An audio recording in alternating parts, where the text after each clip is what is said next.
दोस्तों, महाशिवरात्रि का दिन भगवान शिव के आशीर्वाद को प्राप्त करने का दिन है। इस साल महाशिवरात्रि आज यानी 8 मार्च दिन शुक्रवार को है। दोस्तों, अगर आप हिंदू हैं और भगवान शिव को मानते हैं तो यह बात जरूर ही जानना चाहिए कि शिवरात्रि क्यों मनाया जाता है। इस दिन भगवान शिव की पूजा करने से क्या क्या लाभ होता है। दोस्तों, यह बात उस समय की है जब परमपिता ब्रह्मा के मानस पुत्र दक्ष जब प्रजापतियों के राजा बने तो उन्होंने एक विशाल यज्ञ का आयोजन किया। इसमें सम्मिलित होने के लिए तीनों लोकों के अतिथियों को न्योता भेजा गया, सिर्फ भगवान भोले शंकर को छोड़कर। भगवान शिव राजा दक्ष के जमाई थे, लेकिन दक्ष को भोलेनाथ का अलबेला और मस्तमौला स्वभाव तनिक भी नहीं भाता था। जब शिव की अर्धांगिनी और दक्ष की पुत्री सती को पता चला कि उनके पिता ने यज्ञ का आयोजन किया है तो उन्होंने भी उसमें सम्मिलित होने की इच्छा जताई। लेकिन भोलेनाथ बिना आमंत्रण के यज्ञ में जाने को तैयार नहीं हुए, इसलिए सती को वहां अकेले ही जाना पड़ा।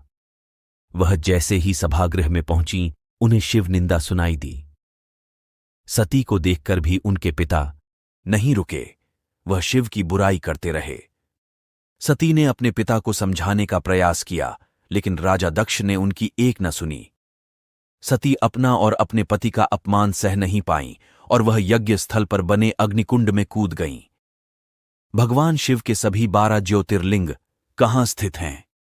सती के अग्निकुंड में कूदने का दुखद समाचार लेकर नंदी कैलाश पर्वत पहुंचे। भगवान शिव सती को बचाने के लिए यज्ञस्थल पर गए, लेकिन तब तक सब खत्म हो चुका था। कैलाशपति ने क्रोधित होकर सती का शरीर उठा लिया और तांडव करने लगे। जिस दिन शिव ने तांडव किया था वह फाल्गुन महीने के कृष्ण पक्ष की चतुर्दशी 14वीं तिथि थी। महापुराण के अनुसार वही खास तिथि महाशिवरात्रि हुई। शिवरात्रि का अर्थ शिव की रात।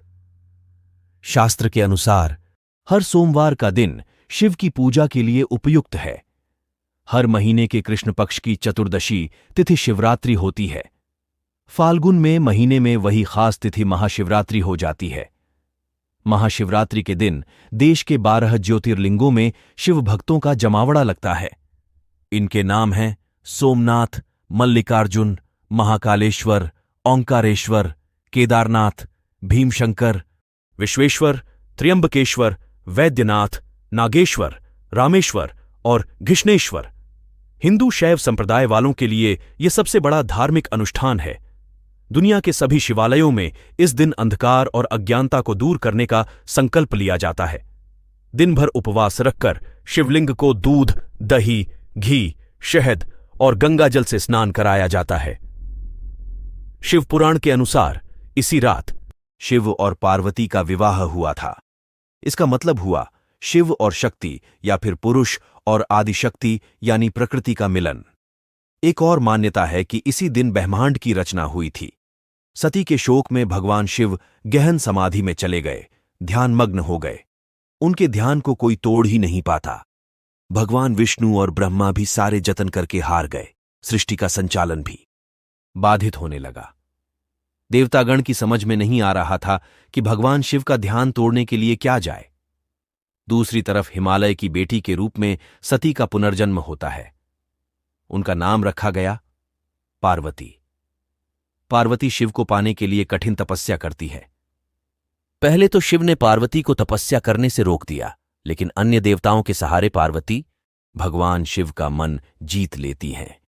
फिर एक विशाल समारोह में शिव पार्वती का विवाह हुआ। उस दिन भी फाल्गुन महीने के कृष्ण पक्ष की चतुर्दशी तिथि थी। इसीलिए लड़कियां शिव के समान वर पाने के लिए इस दिन शिव की पूजा करती हैं।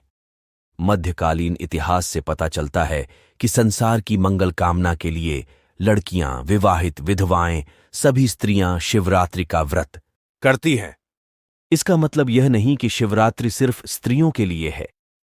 शिवरात्रि का पहला अनुष्ठान एक पुरुष ने ही किया था। वह कहानी भी स्वयं शिव ने बताई है।